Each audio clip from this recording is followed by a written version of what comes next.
Mira, Gustavo, tengo acá a Nessie. Ah, ¿Ya? está Que bien. es un monstruo, Nessie. Hoy vamos a hablar sobre un monstruo. Está Un perfecto. monstruo llamado Harvey. Ajá. Bueno, Pero no es el que la gente piensa, ¿no?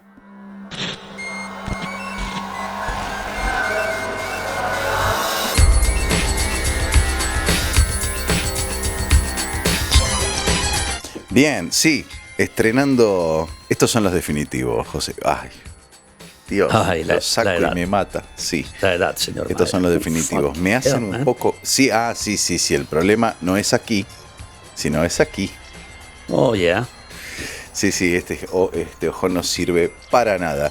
Bienvenidos a todos, bienvenidos José a este planeta absurdo que va a estar dedicado a un monstruo. Yo todavía no sé de qué se trata esto. Decía yo lo de Harvey, y a pesar de Sí. que la gente que haya ya leído el título del programa pensará, ¿quién es Harvey? Si van a hablar de Phil Spector. Bueno, Claro. vamos a hablar de un señor que se llama Harvey Philip Spector. Ah, no sabía eso. Está muy bien. Mirá De vos, este Harvey. señor. Philip probablemente era el middle name. Sí. Pero bueno, a él no le gustaba Harvey. Al Y no. señor Spector. Es preferible Phil, sí, en ese caso. Que por cierto, bueno, pues yo creo que es un personaje que ya ha aparecido en muchas ocasiones acá De pasada siempre, sí. en Planeta Absurdo. Sí. Se dice, o al menos tanto Gustavo Mael como yo consideramos que es el mejor productor de la historia de la música rock. Es discutible. Sí, es discutible. Porque hay muchos otros. Hay muchos, hay demasiados. Se me ocurre Jim Steinman, habrá quien piense George Martin. Bueno, en fin, Y George Martin es el padre de los productores. Voy a disponerme. Tengo mi vaso Dubai. No la probé nunca, la Grolsch. No la conozco. La voy a conocer hoy. no está mal. No, sí, vamos a ver. Se ve bien. Hay muchos productores. Bueno, está Matt Lange. Está Andy Wallace, es más actual, tal vez. Gente que tal vez tengo referencias, tengo algún disco en mente en este momento, pero todos queremos ser George Martin. En el fondo. Phil Spector. O Phil Spector, y algunos. El aspecto musical de su vida nos interesa, bueno, ¿no? claro. Tal vez no tenemos ganas de andar haciendo cosas por ahí que después vas a relatar vos. Yo no voy a spoilear nada. La verdad es que Tampoco que sé demasiado.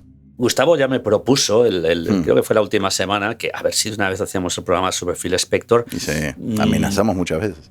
Yo no creo que sea por el tema musical en sí, porque sí, es un productor, un personaje importante dentro de la música, pero hay muchos otros. Sí, perdón, un paréntesis. Aroma a levadura tiene. Claro, es cerveza. Como las... No, pero no tanto, como las cervezas de trigo, ¿viste? Que tienen ese olor a levadura tan fuerte. Yo es que creo que la Grolsch, creo que es una de las chelas que todavía tiene una receta bastante clásica. Creo que se sigue haciendo como hace años. Qué linda. Bueno, No está mal. Claro, lo que decías del tema de la producción. Sí. Pero lo que nos interesa de Phil Spector, o lo que interesa a la gente es el morbo. La mierda que rodea a Phil Spector. que vamos a ver. Mucha gente piensa, bueno, si Phil Spector es un tipo que más o menos se conozca a grandes rasgos cómo acabó Spector en un juicio por asesinato, pudriéndose en la cárcel. ¿Jamás pero salió? Real. No. Falleció ya. Amigote de algunas personas muy, muy cuestionables, como por ejemplo el señor Manson. Sí. No, pero el caso es que vamos a ver, porque yo tengo aquí unas notas básicas que tomé para hacer un pequeño seguimiento biográfico del señor Phil Spector. Vamos a ver que prácticamente desde el día que nace Phil Spector estaba condenado a ser un tarado. O sea, no es una cosa que... En parte sí. Sí, no es que... No sé, hay quien dice, bueno, hay gente a la que la vida le hace... No, este señor... Pues tampoco tuvo una vida. Tenía una estrella, el tipo, y de pronto decís, no tuvo una vida. Un par de decisiones malas. No. Ya mal parido de entrada. O sea, tuvo una vida dura muy relativamente. Pues yo diría como prácticamente todos los niños adolescentes de aquella época. Estamos hablando de los años 40, 50 del siglo XX. Pero a medida que fue creciendo, él tuvo... Vamos, era un tipo muy inteligente. y consiguió los medios para salir adelante y convertirse en una de las personas más afamadas y adineradas de los Estados Unidos.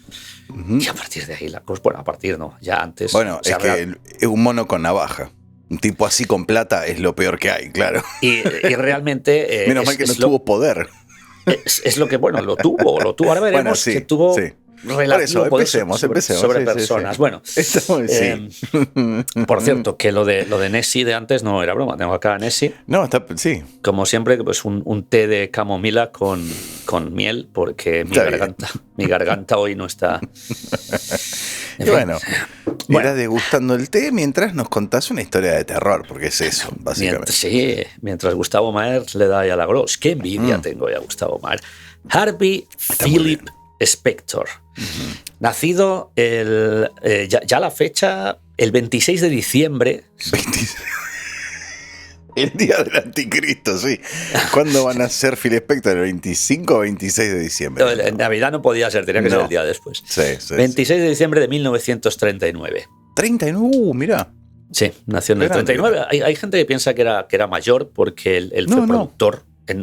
A principios de los 60 ya era productor. Sí, en los años 50 sacó discos. Y uno dice, caramba, pues debe ser de la quinta de Elvis o de Little Richard. Sí. En principios de los 30. No, es prácticamente se lleva un año de diferencia, por ejemplo, con John Lennon. Claro. Prácticamente. Sí, tendría 83, 84. No, 84 era fin de año. Sí. Exacto, ahora mismo tendré 83. Sí. ¿Murió cuándo? Falleció en el 20 o 21. 21, principios del 21. ¿De alguna infección respiratoria o algo así? Luego veremos que hasta en el tema de la muerte, aunque ya sé por dónde vas, hasta en el tema de la muerte hay muchas cosas. Bien, me encanta. Si ya las hay con el nacimiento, te adelanto algo. Hay quien piensa que sigue vivo. Mira. El efecto Spector. El efecto Spector. Vamos. Entonces, piensa que sigue vivo porque hubo una conspiración con su muerte. Vos decís que está claro. No lo digo yo. Yo creo que está muerto. Sí.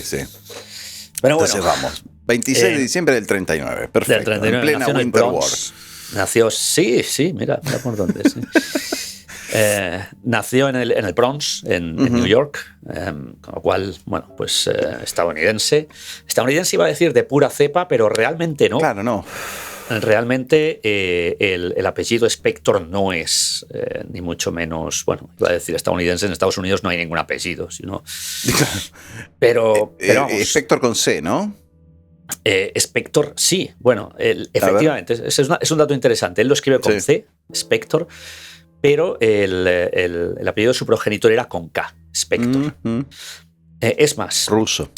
Ruso, sí. Claro. Era una familia ruso-judía. Era una familia ruso-judía. Claro. Era una familia ruso-judía que tanto por un lado como por otro, ahora vamos a ver que esto es muy interesante, padre y madre, que llegaron a la zona de New York en torno a los 1910, era del a la década del 10. Era de un gueto. Efectivamente, ¿no? Claro.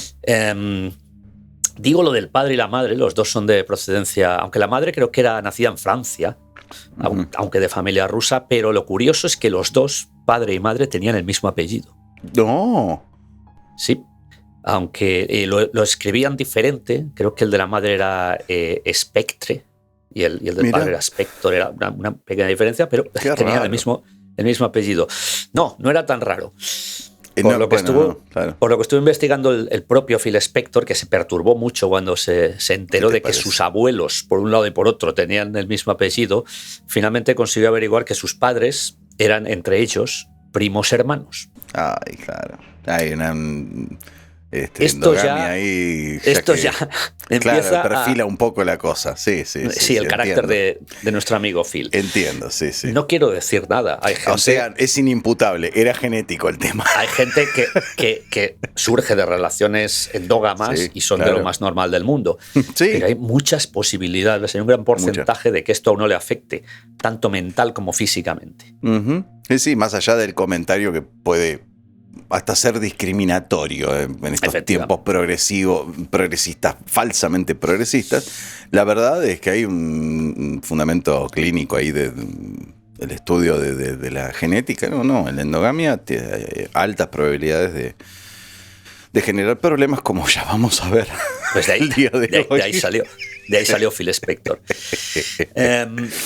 A ver, lo que digo es una familia medianamente modesta. Y sin medianamente. Es una familia modesta que vive en el Bronx y la cosa se complica cuando en el año 1949, cuando Phil contaba con 9 años de edad, su padre se suicida. Así que vemos que los problemas arrancaron tan temprano, digamos. Sí, que viene de familia, todo lo que es Spector. El padre se suicida, parece ser la razón que siempre Spector cuenta en sus biografías y tal, que por deudas económicas que tenía la familia, el padre no lo pudo soportar, pero claro, ¿qué hizo? Pues joder más a la familia, porque dejó a la madre y al pequeño Phil pues con más deudas todavía, hasta el punto de que tienen un seguro de vida o algo. Si te pegas un corchazo, por lo menos beneficias al que quiera. Se marchan de la ciudad para no hacer frente a las deudas y se marchan lo más lejos posible dentro de lo que era en aquel entonces las posibilidades, que es a la otra costa. Del Bronx se van a vivir cuando Spector apenas tenía 10, 11 años a Los Ángeles, a la costa oeste. Y a partir de aquí es cuando ya comienza la vida de Phil Spector, aunque efectivamente a mucha gente quizá le sorprenda que nació en New York, porque toda la vida prácticamente la hacen en Los Ángeles. Gracias que el padre... Muchas gracias, papá. Sí, mira. Por eso existen discos como existen. Hay un detalle muy interesante de la muerte y el enterramiento del padre, y es que en su lápida pusieron, ya se sabe que siempre se pone un mensaje por parte de la familia, y era lo típico de beloved husband, un marido muy querido. Madre, sí. Y creo que fue la madre la que puso, la madre de Spector, la que puso un entrecomillado que decía: To know him was to love him. Conocerle era amarle. Vamos a ver que este va a ser el primer número 1 de Phil Spector. Una canción con ese. ¡Tenés razón! ¡Claro! ¿De las Ronettes? No.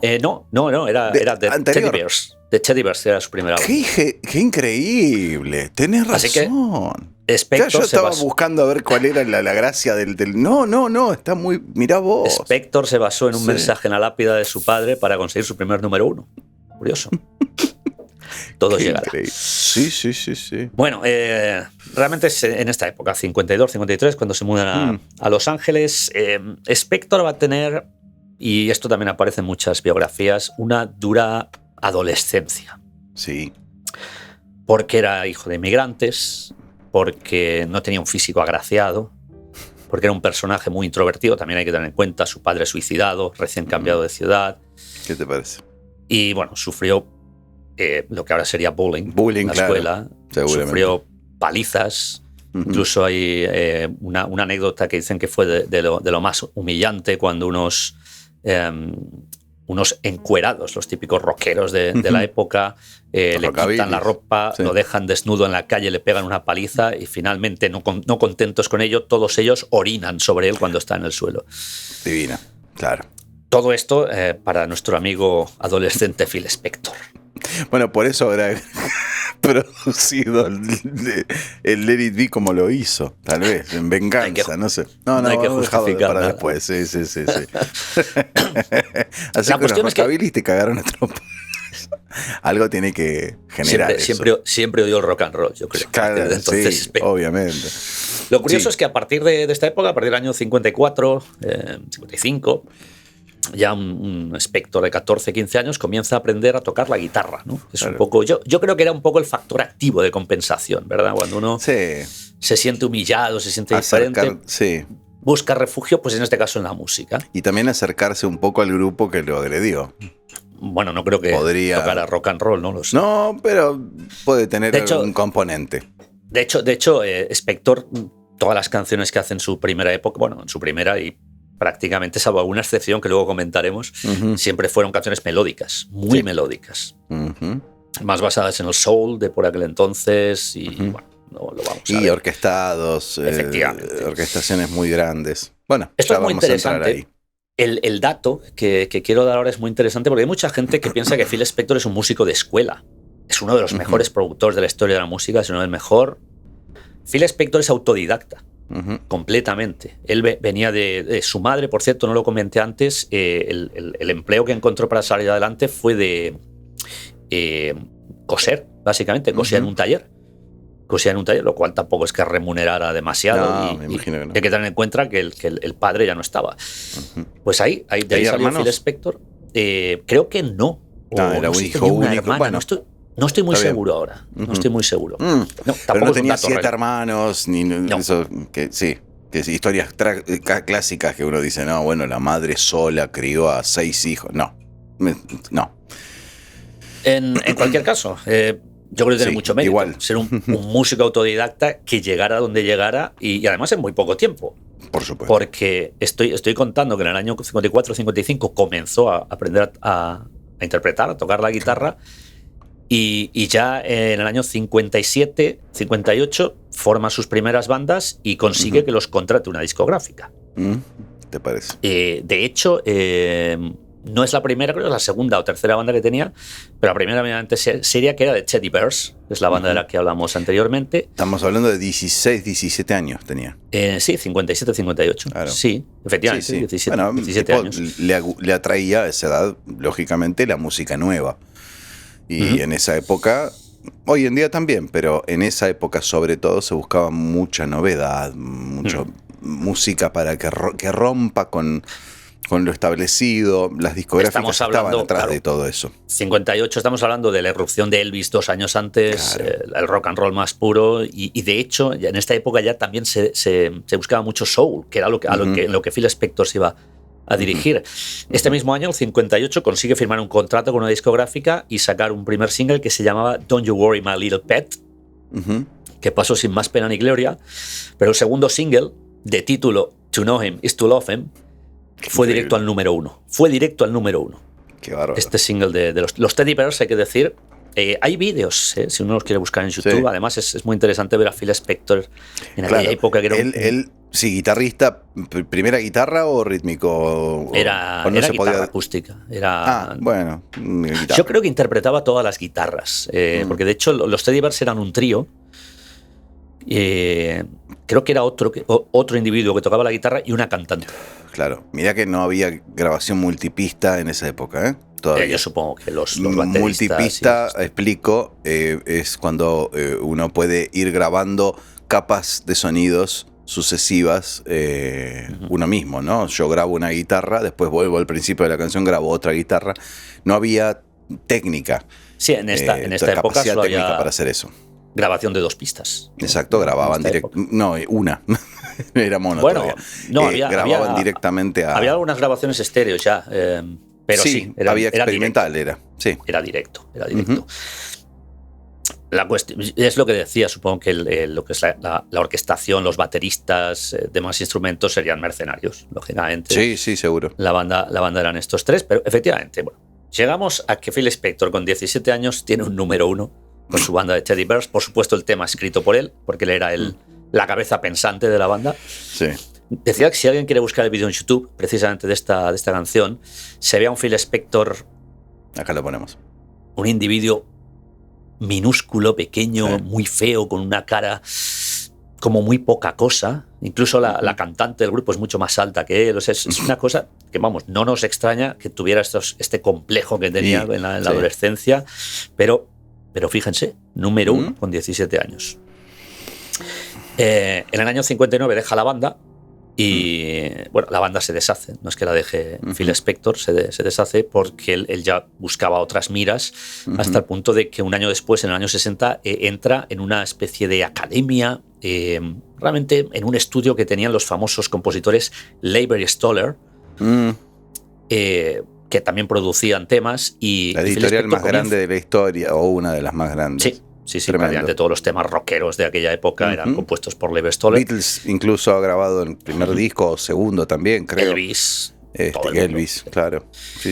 Y Spector comienza a trabajar para ellos como aprendiz, realmente. Y hasta ¿directamente con ellos? ¿Con Leiber Stoller? Sí, era aprendiz de esta especie de academia, estudio que tenían Leiber Stoller. Tenían diferentes músicos allá, y uno de ellos era... Lo bueno es que Spector en esta época no se limitaba a recibir órdenes. Tomaba la iniciativa hasta el punto de que coescribió algunas de las mejores canciones soul de la historia, como por ejemplo Spanish Harlem, de B.B. King, pues está escrita entre King y Spector, por ejemplo. Y también participa en esta Academia Studio. Él hace de músico de estudio, graba muchísimas guitarras, pianos. Estamos hablando del año 60. Phil Spector era músico. Había aprendido hacía 5 años la guitarra. Efectivamente. Había aprendido él mismo, autodidacta, y está ya haciendo de músico de estudio con los mejores de la época. Y no había YouTube para ir a mirar a algún profesor. No. Había que comprar libros, había que trabajar. Bueno, mucha voluntad ahí. Solo un año después ya se libera de Leiber Stoller. Este hombre va de año en año, iba dando saltos y ya comienza a producir él mismo, de forma independiente, para algunas discográficas, y produce algunos éxitos como Corrina Corrina, que es uno de los rock and rolls de la época, y una canción que a Gustavo seguramente le va a sonar, que es Twist and Shout. Claro. No la versión de Beatles, sino la versión original, que es de Top Notes, me parece que es la banda, algo así. Sí, Top Notes, no recuerdo. Creo que es la versión original de Twist and Shout. Bueno, vale, Spector se sigue moviendo, produciendo, hasta que dice, bueno, pues este negocio se me da bien, porque creo éxitos de vez en cuando, y funda su propia discográfica, Phil's Records. La discográfica de Phil Spector, que va a durar todos los años. Su ego no existía, no tenía. Bueno, el nombre de la discográfica creo que es porque tenía un asociado, y Phil's era porque era el nombre de Phil, claro. Y el otro era Hills. El nombre del individuo era Hills. Entonces era Phil, Hills, Phil's Records, en cualquier caso. Bueno. No sé si ya llegamos, creo que ya pasamos. Estamos en el 61, 62, dijiste. Ajá. Pasamos ya a Unchained Melody, Melodía Desencadenada. No, esto precisamente ¿viene ahora? Es una de las bandas, sí, es una de las bandas no, pensé que era más que Phil Spector contrata. Phil Spector comienza a contratar gente para Phil's Records, y en su mayoría bandas desconocidas. Se me pudrió todo acá, perdón. Sí, seguí hablando. Está entrando el fantasma de Phil Spector. Acá está. Ya llegó. Hay algún problema con la luz, evidentemente. Yo creo que es bueno, perdón. En cualquier momento aparece, fogonazo de pantalla, y aparece el rostro de Spector. Así. Bien, entonces arma la bandita. Arma esta discográfica y comienza a contratar bandas medianamente poco conocidas, pero a mí lo que me sorprende es que prácticamente todas las bandas que va a contratar Spector son bandas de voces femeninas. Sí. Las típicas bandas de 3, 4 féminas cantando. Sí. Yo no sé si esto ya empieza a denotar que Spector tenía algún tipo de fetiche, algo así, algo raro. Sí. Le gustan las cantantes, sí. The Crystals es una de las bandas. Darling Love. Por supuesto, The Ronettes, que va a ser la banda que posiblemente más fama va a dar como productora a Spector, con el tema Be My Baby a la cabeza. Creo que es. Los Rarius Brothers, que decía Gustavo. Phil Spector fue productor de Unchained Melody, la famosa canción que luego se hizo muy famosa en la soundtrack de Ghost. De Ghost, claro. De Ghost. Perdón, no sé si vas a hacer alguna referencia al modo de producción. Me imagino que sí. Podemos. Sí. Bueno, sí, realmente el modo de producción de Phil se va a desarrollar aquí en Phil's Records. Yo creo que es mejor. Claro. Gustavo, tú eres más experto en producción. No, sí, querés te ayudo, digo, pero hay que mencionar al The Wall of Sound. Hay que mencionarlo, pero está bien. Cuando entres, ahí hablamos. Pero otra cosa que quería decir es que Ronettes, te falta no sé si lo vas a decir en algún momento, el tipo estuvo involucrado sentimentalmente con la principal cantante de... El tipo estuvo involucrado sentimentalmente, por eso decía antes lo de las bandas femeninas, con prácticamente, o lo intentó, con prácticamente todas. Sí, pero se terminó casando con la cantante de las Ronettes, la morocha. Finalmente sí, y además fue en esta época, la discográfica abre en el 61, creo que Ronettes es fichado en el 62 y él se casa con Ronnie Spector. Finalmente Ronnie Spector, el apellido de soltera, no lo recuerdo ahora. No me acuerdo yo. Ni me acordaba que era Ronnie. Ahora entiendo por qué las Ronettes. Exacto. Bueno, sí. Creo que ni siquiera. No sé de la creo mujer. Que ni siquiera Ronnie. Creo que ni siquiera Ronnie era el nombre original de ella. Bueno, seguramente que no. Se casó en el 63 con Ronnie Spector, efectivamente. Bien. Que también.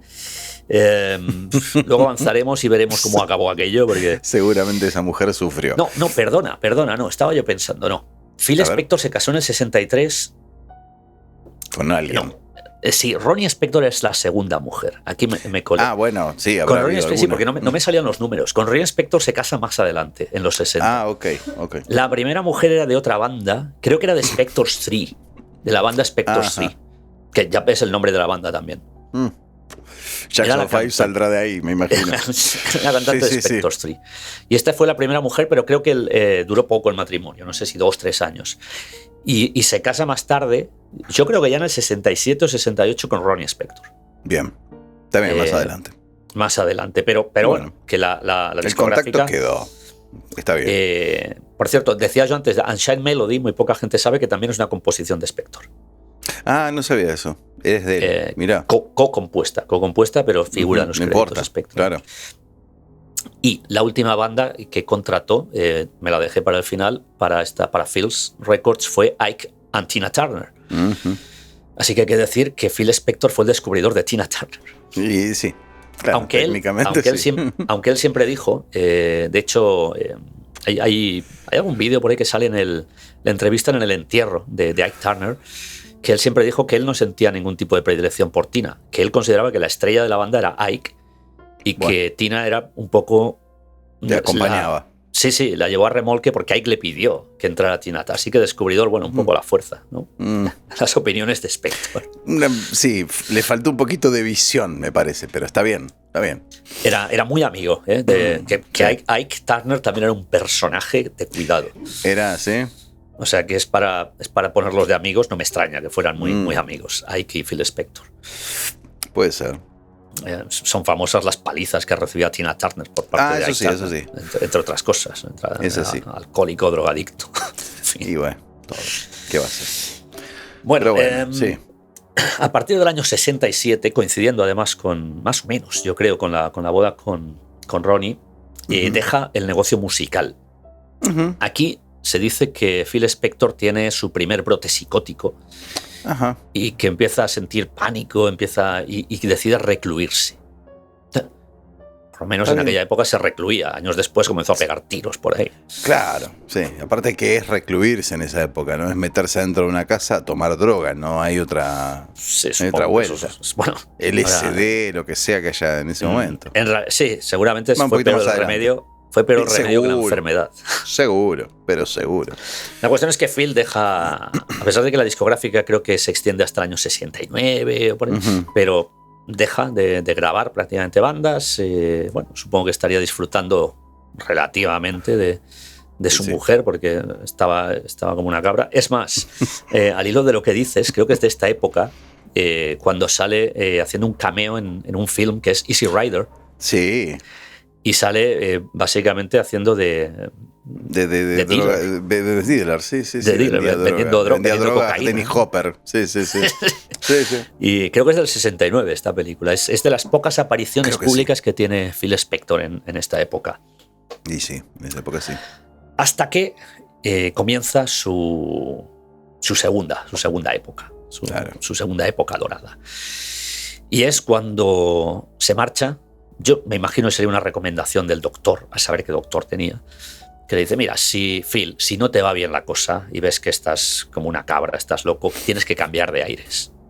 Y Phil Spector decide, pues dejo América y me voy a Europa. Y se va a Reino Unido, donde conoce a John Lennon. Claro. Y aquí va a empezar, hay mucha gente que conoce a Phil Spector, entre otras cosas, porque fue productor de de un disco de The Beatles y de algunos discos en solitario. ¿Era productor o arreglista? Arreglador, más bien. Realmente le dieron unas reproductor, unas cintas. Sería. Exacto, claro. le dieron unas cintas y ahí... Al tipo le dijeron, mira, acá está el disco. Le dieron la torta de cintas, le dijeron, acá está el disco. Fíjate qué le podés hacer. Ese disco que le entregaron es el Let It Be Naked que lanzó Paul McCartney hace, ¿cuánto? 10 años atrás. Relativamente. Porque a Phil le dieron muchísimas cintas. Y al final trabajó en las que quiso. Y las que no quiso no trabajó. En fin, le dieron... Sí. Bueno, la historia comienza... pero es el responsable de la orquestación, por ejemplo, de por decir un ejemplo, Long and Winding Road. Posiblemente... La mejor, a pesar de que muchos fans de Beatles ahora me vaya a insultar, pero posiblemente los puristas. Una de las mejores orquestaciones que jamás he escuchado sobre una canción pop rock. Sí. Long Island Rock es espectacular. Volvemos al The Wall of Sound ahora para que la gente entienda un poquito más. Gustavo, qué es lo que esperaba pasa. que lo comentaras. Bueno. Tipo de producción de Spector. ¿Cómo producía Spector? ¿Por qué era tan especial? ¿Qué significa Wall of Sound primero? Traducción literal, pared de sonido. Es exactamente eso. A ver, nosotros podemos pensar, uno cuando se para delante de un equipo de música medianamente normal, semiprofesional tirando para arriba, uno se sienta delante de dos parlantes, ¿sí? El sistema estéreo. Ok, entonces uno puede ubicar sonidos de izquierda a derecha, ¿sí? Pero en función estoy tratando de buscar las palabras más coloquiales posibles.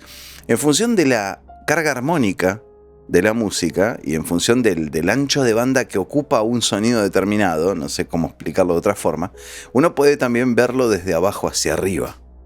Abajo están los graves y arriba están los agudos, el brillo y todo eso.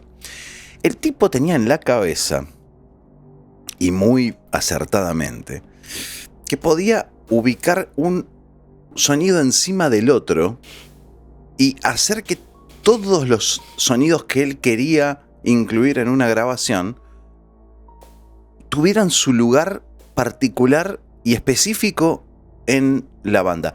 No necesariamente en la banda, en la grabación. No necesariamente desde lo técnico, de decir, ajusto graves, ajusto agudos, medios. No. Desde la composición, ¿sí? Y desde los arreglos. El arreglo que hace que sube la nota y aparece una nota acá, una nota allá y el otro instrumento se mueve de otra manera, era impecable. Tengamos en cuenta que Unchained Melody, melodía desencadenada, como se la conoce acá, conocida, como decíamos, por la película Ghost, es una grabación en mono. O sea, meter tal cantidad de instrumentos, de orquestación de arreglos en un sistema mono, en una grabación en mono, uno hoy la podés escuchar y no podés creer cómo suena. Y es del 59, no, 61 dijiste. Sí, 60, es principios de los 60. Una barbaridad. Los 72. Nadie era capaz de hacer eso. Y después eso tuvo su evolución al venir los años. Y de pronto ahora se llama Wall of Sound a una grabación que ocupe, digamos, todo el plano. Poner muchos instrumentos. Hay mucha gente que ya aplica ese criterio hoy en día, pero de todas maneras lo inventó este tipo. Y de ahí aprendieron muchos. Eran muy limitadas las formas de grabar en esa época. Con muchos problemas, había muchos problemas. Como hoy, pero otros distintos. Limitaciones técnicas. Pero bueno, eso era. El tipo se ve que entendió algo más allá de cuántos dedos tuviera para tocar su guitarra. No importa eso. Entendió un poco más allá cómo funcionaba el sonido, cómo funcionaba la música. Esto es más importante. Cómo funciona la música. Y le dio una vuelta de tuerca y logró esos productos.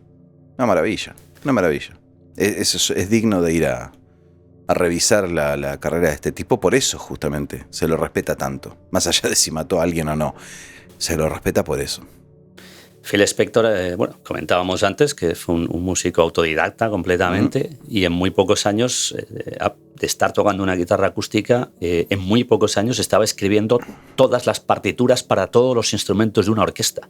Una locura. Estamos hablando de cuerdas, metales, pianos, absolutamente todos los instrumentos. Todo lo escribía, los coros femeninos, todas las partituras. Era una especie de Mozart, pero sin recibir ni una sola clase, de forma autodidacta. Claro. El único que se me ocurre del ambiente pop que hizo algo similar a eso, en otra forma, es Brian Wilson. El cranoteca de los Beach Boys. También acabó un poco ido de la cabeza. Brian Wilson era un grandísimo fan de Phil Spector. Sí, seguro.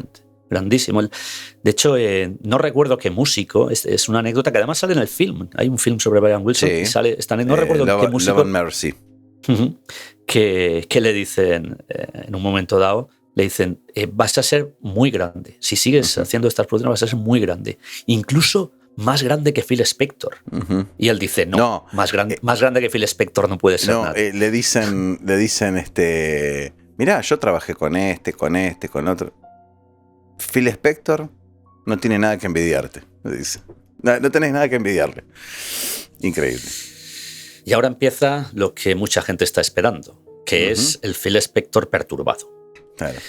Yo no sé si es porque llegó a UK y se perturbó o porque ya lo traía en el equipaje. Creería que tiene algún componente genético, como ya hemos dicho. Sí. Pero lo cierto, como comentaba antes, es que lo primero que hace es encontrarse con John Lennon y retoma su trabajo como productor. Y la primera canción que produce Phil Spector en su retorno es un single de John Lennon que aparece en el año 1970, que es Instant Karma. Quien no haya escuchado la canción tiene un sonido potentísimo. Es realmente un sonido que Lennon quería buscar y lo encontró con Phil Spector. De hecho, a partir de ahí Lennon se juntó con Spector durante bastante tiempo. Acabaron mal. Sí, claro. Y a consecuencia de esto, la gente se quedó muy sorprendida de ese sonido. Incluso George Harrison, que también lo reclutó como productor, hasta el punto de que las famosas cintas que decía Gustavo de Let It Be o Get Back, como se vienen a llamar ahora en los últimos tiempos, bueno, así se llamaban al principio, y unas cintas que habían quedado desechadas, The Beatles se habían grabado Abbey Road también, pues estas cintas, bueno, en realidad iba a decir, sí, en cierto modo, por John Lennon y George Harrison, que les encantó el sonido de Instant Karma, sobre todo por el manager que tenían ya en ese momento de Beatles, Alan Klein, contrataron a Phil Spector. Obviamente, Paul McCartney estaba en contra y de ahí la gran animadversión. Claro, mientras hablabas pensaba en dos cosas. Primero, ahora entiendo un poco más. Si Lennon y Harrison estaban embelesados con las capacidades de este muchacho. Claro, dentro de los Beatles había presiones. El tipo dijo, no, yo no lo quiero. Lo tenemos igual. Eso por un lado. Por otro lado, aclarame por favor una cosa, porque siempre tengo la duda. Yo sé que Let It Be, el disco Let It Be que conocemos nosotros, fue grabado antes que Abbey Road, pero fue publicado después, ¿cierto? Entonces se grabaron las sesiones de Abbey Road, que todos podemos ver ahí el famoso documental de Peter Jackson. En el interín vuelven al estudio con Martin, que justamente ahí es la mítica reunión que Martin le dijo, ok, grabamos un último disco, pero lo vamos a grabar como grabábamos antes, como yo digo. Básicamente, como siempre. Y ahí de hecho volvieron al estudio de Abbey Road. Claro, volvieron a Abbey Road. El último no había sido grabado en Abbey Road. Los dos últimos, porque el White Album creo que tampoco está grabado en Abbey Road. Yo creo que sí, ¿eh? O parte, no sabría si entero. No sé, no. La cuestión es que... Pero la pregunta es esta. La edición de Let It Be, ¿es póstuma? Sí, todo lo que le pasaron a Spector ya fue en el año 70. Ya había sido publicado incluso Abbey Road. Y Let It Be había quedado prácticamente desechado. No iba a aparecer. Iba a quedar como bootleg, prácticamente. Sí. Y al final decidieron, bueno, vamos a dárselo aquí al amigo Spector, que es un gran productor. Y yo creo que hizo un gran trabajo, porque era la mierda de material que le dieron. Claro. Hizo un gran... The Long and Winding Road a mí me sigue pareciendo magistral. Es hermosa. Pero voy a esto, o sea, The Beatles no existían más cuando se editó Let It Be.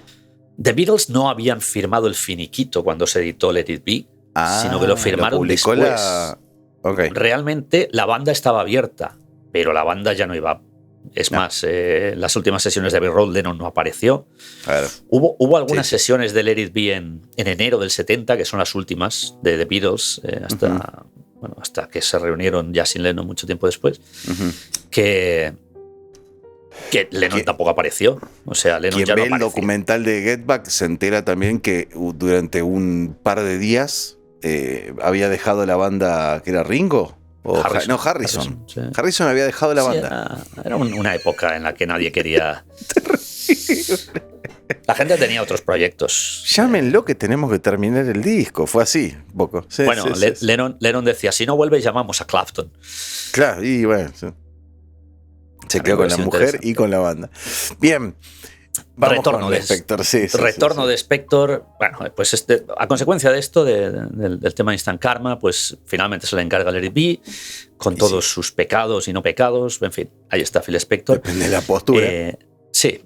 Después, George Harrison estaba tan contento y tan obsesionado que le encarga la producción del que va a ser su gran álbum, nada más separarse de Beatles, que era All Things Must Pass, el famoso álbum triple. Y aquí Spector ya empieza a tener un comportamiento errático, muy extraño. Aparecía, desaparecía de las sesiones, a veces producía, a veces no. Así que en un principio Spector comenzó a producir el disco, pero lo acabó Harrison en solitario porque Spector desapareció. Y sí, en esta época, también en esta época estaba produciendo casi al mismo tiempo el álbum Plástico No Band de Lennon, uno de los primeros álbumes en solitario de Lennon. Pero sí, tenía un comportamiento muy extraño. Y luego vamos a ver a lo que se dedicaba en esta época, que luego salió a la luz. Sí. Esto era todo el año 70, que fue el retorno de Spector, pero ya al final del año 70 ya la cabeza se le empezaba a ir. En el año 71 produce, yo creo, uno de los discos más míticos de Spector como productor, que es Imagine, el disco de Lennon, el clásico de Lennon. Todo ese disco está producido coproducido. Incluso Spector canta en alguna canción, hace voces. Y después George Harrison, que sigue confiando en Spector a pesar de su comportamiento extraño, se lo lleva al famoso concierto para Bangladesh, el cual ya hicimos un programa especial acá, en Planeta Absurdo, y donde ya comenté que también el comportamiento de Spector fue de lo más complicado. Sí, portó mal. Porque se lo llevaron de nuevo a Estados Unidos, ya que este concierto era en New York, y allí le pegó una paliza a un policía. En fin, lo pillaron fumando droga en los camerinos, la policía se lo llevaba arrestado, montó un auténtico escándalo. Bueno, pero también los amigotes que te había juntado ese día, era una bomba de tiempo ese show, ¿no? Estaba Dylan y Spector en la misma habitación para problemas. Con Clapton totalmente drogado. Era fantástico aquello. Pero la cosa continúa, ¿no? Se le sigue dando la confianza a Spector, ¿no? Porque Spector tiene un comportamiento de lo más extraño. Llegamos al año 72, que es ya cuando la bomba de relojería de Spector comienza a estallar. Ya esto es como la bomba que poquito a poco parece, y aquí ya en el año 72 empieza a resquebrajarse, a salir haces de luz. De la perturbación mental de Spector. Estaba colapsando el núcleo, sí. Produce otro álbum de Lennon, Sometime in New York City. Claro. Y comienza ya en Estados Unidos, y de regreso acá ya iba de un continente al otro, pero vamos, en los aviones montaba unos escándalos que era espectacular. Y comienza, George Harrison nuevamente confía en él, y comienza la producción de Living in the Material World, el álbum de Harrison. Claro, aquí ya se junta todo. Parece ser que Phil Spector secuestra a su mujer, porque ella le quería dejar, porque estaba completamente ido. Bueno. Y la secuestra, la encierra, la ata con cadenas. Me parece que la encadena, no sé si es, no recuerdo, lo leí, no sé si era una cama, la encadena. Al final ella consigue llamar a su madre, salen en plena noche de la mansión. Spector contrata a un sicario para que las asesine. Bueno, claro. Después hay cosas muy sórdidas que cuentan esto. Ya no sabemos si es un poco ficción. Hay un juicio donde van los hijos de Spector también. Los hijos de Spector dicen que los sentaba, los ataba a sillas y los obligaba a ver cómo Spector mantenía sexo con la pareja que Spector tenía por aquel entonces. No, claro. En fin, son todo anécdotas muy sórdidas, y la gota que colmó el vaso para George Harrison, que ya dijo: yo no quiero ver a Spector nunca más. Bien.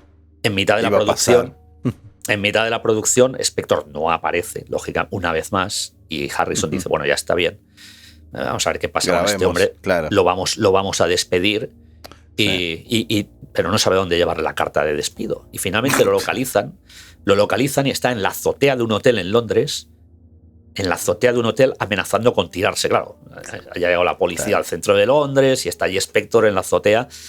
Tiene que subir George Harrison a convencerle para que no se tire al vacío, para que no se suicide. Por favor, baja, acabemos el disco.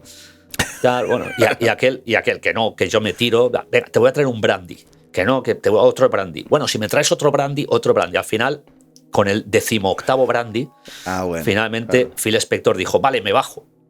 Y entonces George Harrison le dijo, vale, pues tú no te vienes conmigo a acabar el disco, estás despedido. Así en esa, sí, claro. Sí. Te bajé, pero de ahí a grabar. Perdón, ahí me acuerdo porque mencionaste el Sometime in New York City, que lo presentaste en un disco de la semana, y me contaste también que hubo algunos problemas ahí, como que apareció armado el tipo. Ah, no, esto fue el rock and roll. Ese era. Sí, es la siguiente historia. Es ya el no va más. Nadie quería ver a Spector nunca más. Ninguno de estos nuevos músicos. Sí. No, es que no lo querían ver. El problema es que Lennon tuvo la mala suerte o buena suerte, para Gustavo Mahler será buena suerte, de separarse de Yoko Ono una época. Sí, muy buena suerte, sí. Se separó de Yoko Ono y se fue a vivir, John Lennon vivía en New York, se fue a vivir a Los Ángeles. Uh-huh. Casualmente, muy cerca de donde tenía la mansión Phil Spector. Sí. Y Dios los cría y ellos se juntan, señora. Y bueno, esto también fue el llamado fin de semana perdido de Lennon, que es cuando vivían todos en una casa en Malibú. Vivían Mick Jagger, Elton John, Keith Moon, Ringo Starr, David Bowie, Harry Nilsson, Stevie Wonder. Todos los rotos. Todos vivían en la misma casa, bebiendo, drogándose y, por supuesto, Phil Spector. Sí, seguro. ¿Y qué es lo que sucedía en aquella época? Que sacaba un disco Harry Nilsson, todos grababan el disco de Harry Nilsson. Sí. Sacaba un disco Lennon, todos Eso grababan fue la única ventaja de ese fin de semana. Eran muy buenos discos. ¿Y quién era el productor? Phil Spector. Claro. Por supuesto. Esto no iba a acabar bien. No. Bueno, en estas sesiones de grabación es cuando Phil Spector comienza a aparecer con su famosa bata de médico en las sesiones, armado siempre con un revólver. Siempre aparecía con un revólver en la sala de control. Y cuando algo no le gustaba, pues comenzaba a disparar al techo, ¿no? Y Lennon cuenta la historia de que estaban grabando, creo que era en el álbum, no recuerdo en qué álbum era, posiblemente en el Rock and Roll, creo que en las sesiones de Rock and Roll. Y de pronto nota que la percusión suena fatal. Dice, ¿quién está tocando la percusión que suena tan mal? Y cuando se giran en el estudio ven a Phil Spector con un arma disparando. Eran los disparos de Spector. Claro. No era la percusión. Una auténtica locura. Spector y Lennon tuvieron enfrentamientos hasta el punto de que hacían concursos a ver quién de los dos bebía más. Y Lennon agarraba unas melopeas que no podía tocar. Spector un día lo ató a la cama cuando iba borracho Lennon y dijo, cuando despiertes estarás atado a la cama, no te podrás ir y así esperaremos a que se te reduzca y volverás, pero volverás al estudio. Pero Lennon se despertó, se desató, encontró a Spector vagando por el estudio, le pegó una paliza, lo dejó medio muerto y se fue a seguir bebiendo. Así era el fin de semana perdido de Lennon, que acabó, por cierto, con el famoso, esto ya lo comentamos, como decía Gustavo, con el famoso robo de las cintas por parte de Spector del álbum Rock and Roll. Claro. Que se las llevó Spector. Después aparecieron tiempo después y la cosa acabó mal. Spector ya no... Sí, tampoco podía acabar muy bien. Esta segunda... Mira, con la carga genética que tenés y encima con lo mal que te portás, las cosas malas que haces, las porquerías que tomás... Y sí. Esta segunda época de Spector acaba precisamente en este año 1974 con un tremendo accidente de tráfico. Iba, por supuesto, alcoholizado, drogado, al volante y bueno, pues tuvo un choque frontal, salió despedido por el parabrisas, rompiendo el parabrisas, acabó en mitad de la calzada y es más, pensaban que había fallecido. Hasta que uno de los oficiales, incluso los enfermeros, pensaba que estaba muerto y uno de los oficiales de policía le encontró el pulso, claro, porque lo iban a declarar ya cadáver. Tengo aquí el dato. Spector sufrió en el cráneo 700 puntos de sutura. Ok. Imagina cómo estaría el cráneo de Spector. A partir de esta época, de hecho, Spector siempre lleva peluca.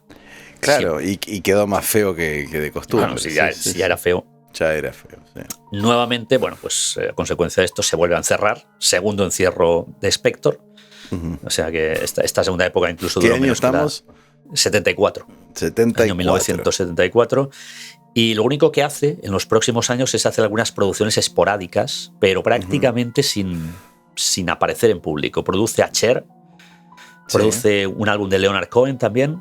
Mira. Y mi favorito, que es un álbum de Ramones, el End of Century. Sí. El End of Century, que está producido por Phil Spector. Bueno, ahí los Ramones tienen varias entrevistas años después. Johnny Ramone dice que Spector lo sacaba de quicio. Dice, el álbum es buenísimo, pero yo no estoy acostumbrado a grabar la misma pista 100 veces. Claro. Porque Spector le hacía grabar la misma pista 100 veces. Y también declaraban los Ramones que Spector seguía yendo al estudio siempre con su pistola. Claro. Entonces, por las dudas. Sí, no se sentía seguro. No. Y esto es prácticamente lo que hizo Spector a finales de los 70 y desaparece ya prácticamente de todas partes. Es más, desde el año 81 hasta el 2003 no hay vida pública de Spector, salvo alguna contada aparición. Bueno, en el año 81 produce como favor personal un disco de Yoko Ono. Mira. El Season of Glass.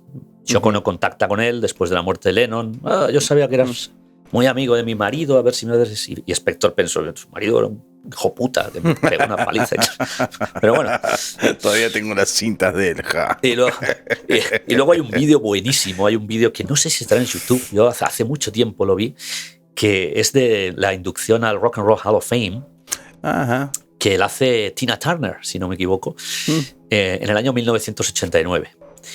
Y Phil Spector aparece con unos armarios, unos hombres de seguridad, guardaespaldas que llevaba ahí, que empujan a Tina Turner fuera del escenario. Y Phil Spector no dice nada. Lo ponen delante del micrófono y se lo lleva al bucear. La canción Be My Baby. Dios y luego dice algo sobre George Bush que nadie entiende. Era la época que creo que George Bush tomó la presidencia, más o menos. Sí. Y que nadie entiende hasta a día de hoy. Creo que nadie ha conseguido descifrar qué dijo y se lo vuelven a llevar. Y empastillado. Y se vuelven a llevar los guardaespaldas y desaparece. ¿No tuvo daño cerebral en el accidente? Digo. Supongo que sí. Porque, me imagino que algo quedó. Sí. La última producción de Phil Spector es un álbum de una canción, mejor dicho, de una banda que se llama Star Sailor. La canción es Silence is Easy. Es una muy buena canción, es fantástica, realmente. No tiene tampoco wall of sound ni nada por el estilo, pero es muy buena producción. Pero Star Sailor dijo que contrató al señor Spector para producir todo el disco. Spector produjo una canción y desapareció. Sí, bueno. Así que esto en el año 2003. Sí. 2003, mira vos. Sí. Hasta del 81 al 2003 apenas aparece y en el 2003 reaparece, no solo para producir esto, sino para pegarle un tiro a una mujer en su mansión en Los Ángeles, que es la historia con la que vamos a cerrar el episodio. La oscura historia del asesinato. Hay quien dice que no, hay quien sostiene que la versión de Spector de que fue un accidente. Pues está ahí, el asesinato de la actriz. En el contexto de la vida de este hombre, todo fue un accidente. Todo. Sí, bueno, claro. Asesinó a una persona por accidente. Todo fue un accidente. Sí. La actriz Lana Clarkson, que apareció en un sofá de la residencia de la mansión de Phil Spector con un disparo en la boca. Sosteniendo un arma, ella. Que claro, esa arma supongo que se la pondría Spector en la mano. En fin. Claro. La cuestión es que nada pintaba a favor de Spector. Su propio chofer dice que lo vio salir con una pistola en la mano diciendo: creo que he matado a alguien. Bueno, claro. Sí. De todas maneras, de hecho, a este respecto, hay un film que ya te recomendé en su día, que se titula Phil Spector, el film, con Al Pacino haciendo de Phil Spector. Mira. Y es básicamente no es en torno a la vida de Spector, sino en torno al juicio, en torno al suceso del asesinato, del juicio. Y si alguien quiere ver el film, está muy bien explicado cómo se lleva el caso por parte de este personaje, de Phil Spector, que al final yo creo que lo condenan porque se dan cuenta que está loco. Sí. O sea, su abogada no hace más que decirle: cuando llegues al jurado tienes que convencerles de que... Y a cada declaración que hace Spector les convence más de que está loco. Dice, cállate la boca. De que no está, efectivamente, hubiese sido mucho mejor. Increíble. En fin, el juicio se va a extender, porque de hecho hay un primer juicio en el que parece que no hay evidencias y no se le puede condenar. Pero bueno, hay una especie de apelación, va un segundo, creo que hay hasta 3 juicios, de hecho. Finalmente, en el año 2009 es declarado culpable y es condenado a un mínimo de 19 años y a un máximo de cadena perpetua. Ahora, no lo declararon inimputable, es un poco inimputable el tipo. Sí, es curioso porque tengo aquí... todo, pero... Tengo aquí muchos de los datos del juicio. A lo largo de los diferentes juicios que se hicieron, por ejemplo, en 2005 presentó unos documentos diciendo que sufría de trastorno bipolar. Vamos, no nos extraña. Lo que menos, claro. Sí. Después, en 2008, se presentan documentos afirmando que tenía Parkinson. Que claro, sosteniendo una pistola así, pues a lo mejor... Sí. Excusas. Y, en fin. La cuestión es que no le va a salvar nadie. No llegó a ningún lado. Hubo, de hecho, es declarado culpable, ingresa en prisión en 2009 y hay apelaciones en 2011, 2012 y 2016 y dicen que no, oiga, que usted es más culpable. No puede ser. No, claro. Y está en prisión durante algún tiempo, pero muy, muy rápidamente ingresa directo a la prisión hospital de Stockton, en California. Porque su estado de salud ya, incluso cuando entra en prisión, está muy mal. De hecho, en 2014, aquí tengo también el documento, sufre de papilomatosis, que parece es una afección de la laringe, con lo cual pierde la voz. Phil Spector pierde la voz y deja completamente de hablar. Así que los últimos años de Spector ya era casi un vegetal en este hospital. Y finalmente fallece el 16 de enero de 2021. Y te decía al principio que incluso la muerte de Spector es que nunca, si ya nació siendo raro, no podía morir de forma normal. Bueno. ¿Qué edad tenía entonces en enero del 2020? Enero del 21. A ver. Enero del 21, desde el 39, pues, claro. Recién cumplió 82. No es del 39, claro. Del 39, tenía 80 recién cumplidos. Enero del 20. Enero del 21. Perdón, 21, perdón. 81 mira. Tipo grande. Sí, pero ya los últimos años ya viste en qué condiciones. No, pero a ver, con la juventud que tuvo. Bueno, sí. Ya vivió. Sí, vivió. Lo interesante es que en el parte de defunción aparece 3 veces tachado. Esto es. A ver. Sí. Alguien puso la razón de la muerte. La causa de muerte. La causa. Luego alguien lo tachó. Alguien lo volvió a tachar. O sea, 3 forenses que no se ponían de acuerdo. No, yo creo que está roto por todos lados. Vamos a ver qué es lo que podemos aquí. Claro. El primero era fallo multiorgánico. Bueno, que no nos tiene que extrañar. A mí, de hecho, me parece la más lógica. Sí. Luego dice, se tacha y pone parada cardiorrespiratoria. Bueno, todos morimos de eso, sí. Bueno, sí, claro, si tienes un fallo multiorgánico, pues sí. Pero vamos. Sí, claramente va a parar. Pero luego, ¿qué es lo peor? Porque ya llevaba varios días y esto creo que fue sugerencia de un familiar de Spector, no sé si fue una hija o no sé exactamente, se corrigió todo para poner otra causa de muerte que estaba muy en boga por aquel entonces, en 2021. Claro. Una causa de muerte que seguramente Phil Spector jamás tuvo y vamos, que es que está claro de que murió, coño, de excesos. O sea, no hay por qué poner una falacia solamente para decir, miren qué malo es esto que ha venido a... Le lavamos la cara al cadáver. Que hasta Phil Spector ha muerto de esto. Fíjense qué malo que... No, Phil Spector estaba jodidísimo y se murió pues de cualquier otra cosa. Vamos. No hay por qué tachar 3 veces. En fin, para quien todavía no se crea que esto es una falacia. La corrección política. También es cierto que el hecho de este certificado de función tan extraño provocó algún tipo de teoría de la conspiración, incluso afirmando, no, Phil Spector fingió su propia muerte, pagó a los forenses y sigue vivo para librarse del presidio, sigue vivo en algún lugar. Sí, sí. También podemos plantear la posibilidad de que se haya muerto en el accidente de auto.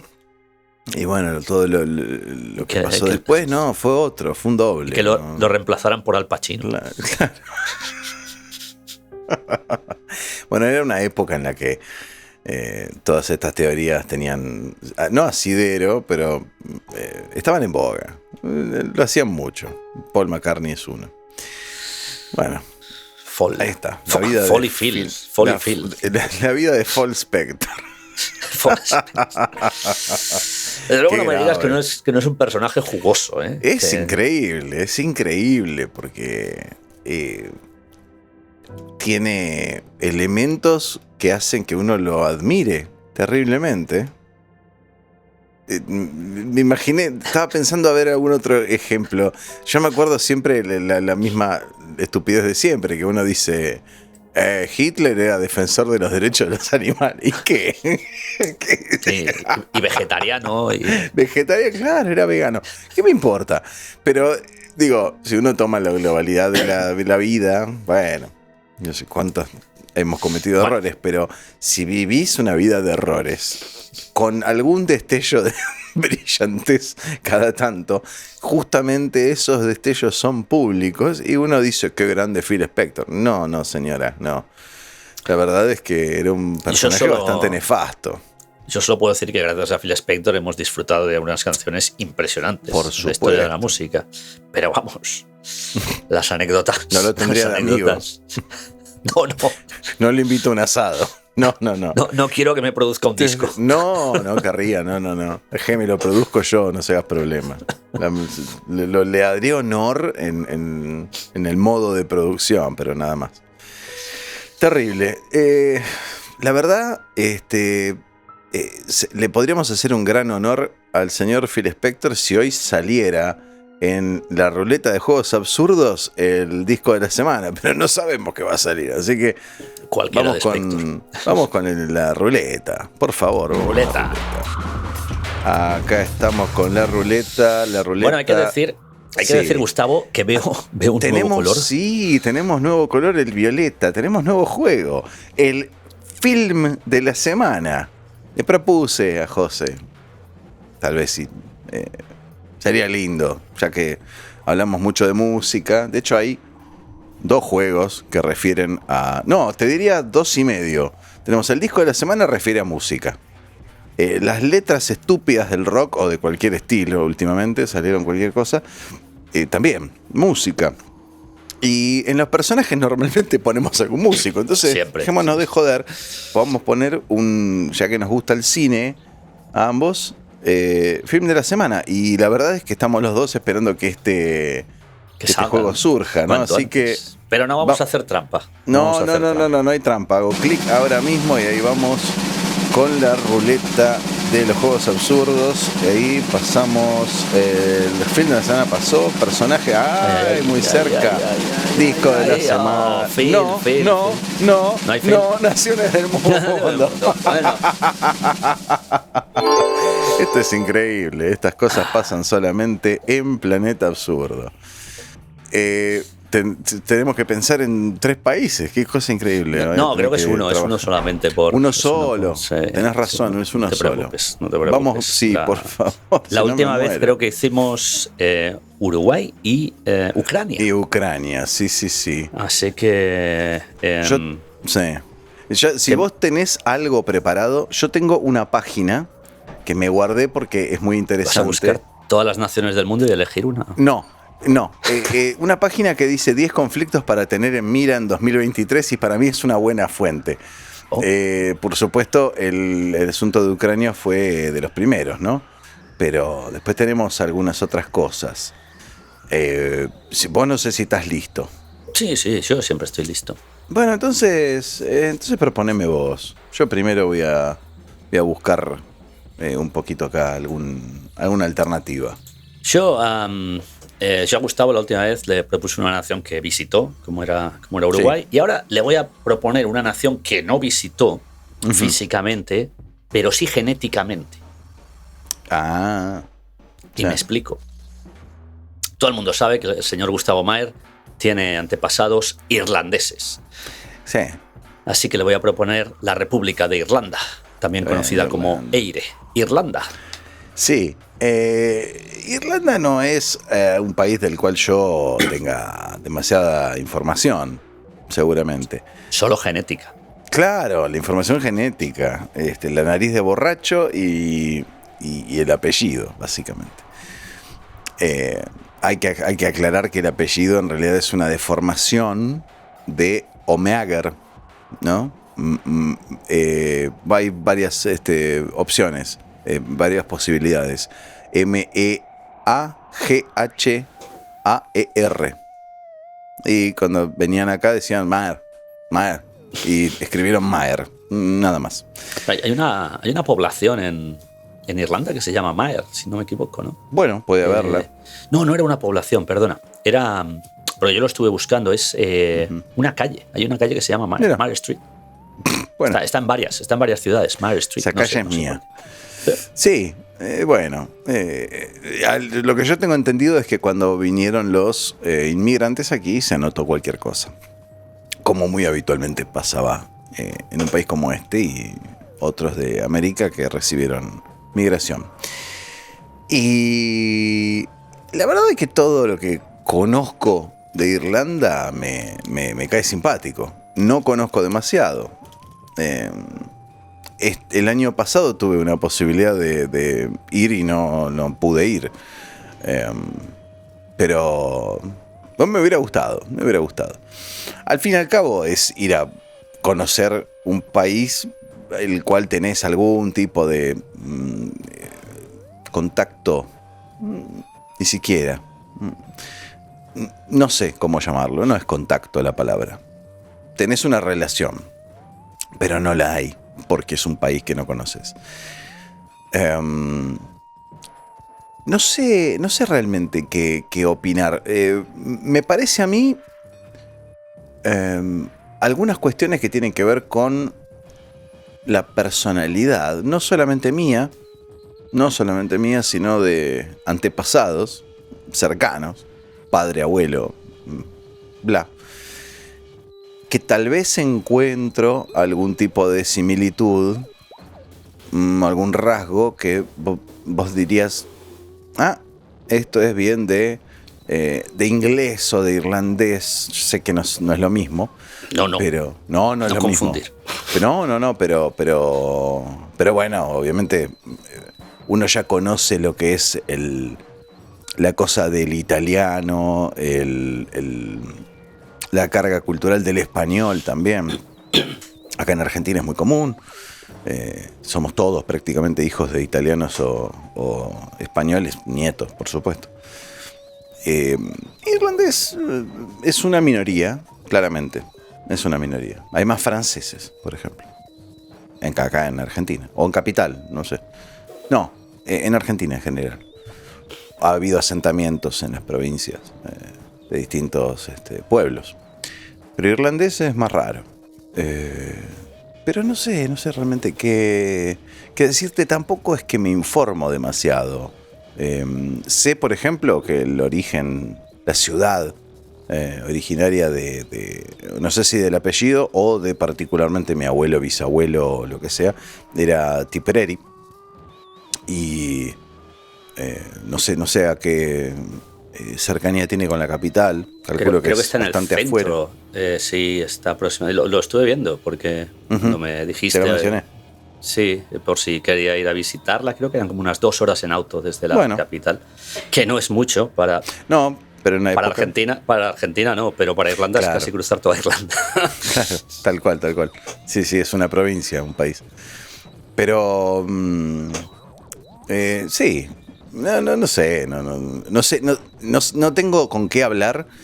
Y tampoco, no sé, si vamos a andar poniendo puntaje o esas cosas, no me parece que podamos, que pueda. Simplemente la referencia que tendrías. Una referencia, sí, es un país que obviamente tiene que ver con mi origen. Por supuesto, los otros 3/4 o no, una mitad Italia, 1/4 España y 1/4 Irlanda. Sí, sería eso un poco la ruta. Creo que es el mejor cuarto. Puede ser. Puede ser. Igualmente, yo te dije Italia, en realidad también eso está dividido porque el apellido de mi madre tiene origen croata. Pero bueno, en esa época los límites eran muy difusos. Era un pueblo fronterizo, un día era de Italia, otro día era de Croacia. Era bastante complicado. Pero sí, gracias Irlanda por mí. No sé, no hay mucho más para decir. Ya completamos otra vez. Sí. Cumplí con la consigna del día de hoy. Bien, yo te iba a proponer uno de estos países que viven en conflicto o que son conocidos por resonar en los diarios, básicamente. Y uno era Ucrania. Después, la verdad es que no tengo gran cantidad de información. Bueno, sí, información hay, pero no hay una lista que digamos, de un país que digas, le voy a preguntar esto a Pastor. De una lista de 10 tengo uno que salta a la vista. Irán. Claro. La verdad es que tampoco yo soy muy versado en el conflicto de yo tampoco. Oriente Medio. Me imagino tampoco, que vos sos más fanático de la Segunda Guerra que otra cosa, pero... Pero sí que te puedo hablar un poco no de Irán, sino de personas que conozco de Irán. Ah, son bien. Algunas. Así que no tanto del conflicto, puedo hablar de lo que ellos. No. La consigna es Irán. Habla de lo que quieras, claro. Pues prefiero hablar de los personajes de Irán que del conflicto. Sí, claro que sí. Bien, lo primero, Gustavo, supongo que sabes que Freddie Mercury tenía su madre, si no me equivoco, era iraní. Mira. De hecho, eran zoroastras. Era una de las religiones más antiguas del mundo, con lo cual pues era de raíces iraníes. Mira, pues un iraní que, aunque no era iraní, realmente él nació en Zanzíbar, pero bueno, podemos decir un iraní que me cae bien. Sí. No, pero en realidad, especialmente yo cuando vivía en Inglaterra. Iraní inglés. Sí, curioso. Sí. Cuando yo vivía en Inglaterra, que eran unos 20 años, tenía dos buenos amigos. De hecho, éramos la gente que solíamos quedar habitualmente, que eran iraníes, los dos. Eran, además, me acuerdo de sus nombres, que eran Babak y Castro. Y eran dos personajes bastante curiosos, muy versados. A mí me sorprendía lo educados que estaban. Eran gente con unos conocimientos. Yo me imagino que en Irán, como en muchos otros países de Asia, pues hay diferentes. Hay saltos de clases, ¿no? En este caso, y sobre todo gente que ya residía en Inglaterra. Claro, yo me imagino que de ahí sí que habían sido. Pero vamos, tenían. El sistema educacional, sin ninguna duda, para la gente pudiente es excelente. Eran personas muy, muy versadas. Y eran grandes bebedores, eran muy alcohólicos. Y ahora Gustavo Maher me dirá, bueno, pero si Irán es un país musulmán y además bastante radical. Bien, hay mercado negro también, ¿eh? Aquí está uno de los grandes conflictos que ellos siempre que me hablaban de Irán me decían, ¿no? Que Irán realmente no es un país musulmán, a pesar de lo que todos pensemos. Irán es un país persa. Históricamente, la cultura de Irán es la cultura persa, que no tiene nada que ver con los musulmanes y ellos se ven como persas. El problema es la invasión musulmana que sufrieron. Claro. Y el que ellos decían, hombre, yo me imagino que también ellos lo ven desde su punto de vista, también como exiliados, porque esta gente era exiliada, ya que no pertenecían al régimen. Decían, el 90% de la población somos persas que estamos oprimidos. Quizá no sea el 90%. Pero aunque sea el 50, es creíble. Que efectivamente hay una división muy clara entre musulmanes y persas. Y como tales, lo que hacían los persas era, al menos estos que yo conocía, era hacer todo lo contrario, todo lo que les prohibían los musulmanes lo hacían. Claro. comían todo el cerdo que podían. Seguro. Bebían todo el alcohol que podían. No, y además lo hacían por fastidiar. Claro. Hubo anécdotas. Yo, en una ocasión. Iban a mezquitas con el chancho. No, teníamos otro compañero que era un argelino, el Arbi, y salíamos habitualmente con él a tomar, pero él no tomaba nada. Lógicamente, él era un musulmán, además bastante radical. Claro. Y a los británicos o a los europeos, pues no nos decía nada. Si tomábamos algo. Ahora, cuando vio tomar a los iraníes, dijo, claro. ¿Ustedes ¿por qué toman alcohol? Dice, porque somos persas, ¿qué pasa? Y no se volvieron a hablar nunca más. Mira. O sea, realmente en Irán es hay grave. un serio problema cultural entre estos dos bandos, por así decirlo. Increíble. Sí. Tengo que decir, además ahora voy a contar una anécdota bastante graciosa de uno de ellos, de Kasra, que para terminar nuestra disertación sobre Irán, y es que en aquel, sobre todo un verano muy caluroso que hubo cuando estuvimos en Inglaterra, yo me dedicaba a hacer un cóctel bastante famoso en Europa, no sé, en Argentina creo que también, que es la sangría. Sí. La sangría, que es básicamente vino, varía un poco de localizaciones, con frutas. Vino con frutas, con refresco, y lo hacía en grandes cubos, en grandes pozales, para 10 litros, claro. 15 litros, y la gente se servía, como si fuera un ponche, básicamente. Sí, porque no queda tan alcohólico. Y este hombre, el Kasra, el iraní, se quedó mirando y dice, yo quiero aprender la receta de esto, el próximo día lo hago yo.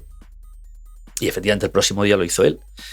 Y apareció para hacer el cóctel de la sangría con 3 botellas de vino francés, que cada botella de vino francés valía 30 libras. No, se hace con el peor. Efectivamente. Digo, ¿pero dónde vas con eso? No, esto es para darle más sabor. No. Claro, tomamos la sangría que hizo el iraní y es la mejor sangría que probé en mi vida. Seguro, pero seguro. Eso no tengo la más mínima duda, pero no. Querido. Se gastó más de 100 libras en hacer la sangría del hombre. No, espectacular. Qué increíble. No, es bebida de pobre eso. Claro. Mis anécdotas sobre ello.